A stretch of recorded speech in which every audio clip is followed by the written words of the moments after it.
145:15-19. Ang mga mata ng lahat sa iyo ay nakatingin, at ibinibigay mo sa kanila sa tamang panahon ang kanilang pagkain. Binubuksan mo ang iyong kamay, binibigyang kasiyahan mo ang nasa ng bawat bagay na may buhay. Ang Panginoon ay matuwid sa lahat ng pamamaraan niya at mabait sa lahat niyang mga gawa. Ang Panginoon ay malapit sa lahat ng sa Kanya'y nananawagan, sa lahat ng tumatawag sa Kanya sa katotohanan. Kanyang ibinibigay ang nasa ng lahat ng natatakot sa Kanya. Kanya ring dinirinig ang kanilang daing at inililigtas sila. Huwag mabalisa.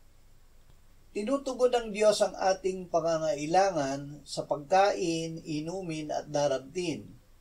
Sinabi ng Panginoong Hesus, kaya huwag kayong mabalisa na magsasabing ano ang aming kakainin o ano ang aming iinumin o ano ang aming isusuot, sapagkat hinahanap ng mga hindi mananampalataya ang lahat ng mga bagay na ito, at batid ng inyong Ama sa langit na kailangan ninyo ang lahat ng mga bagay na ito.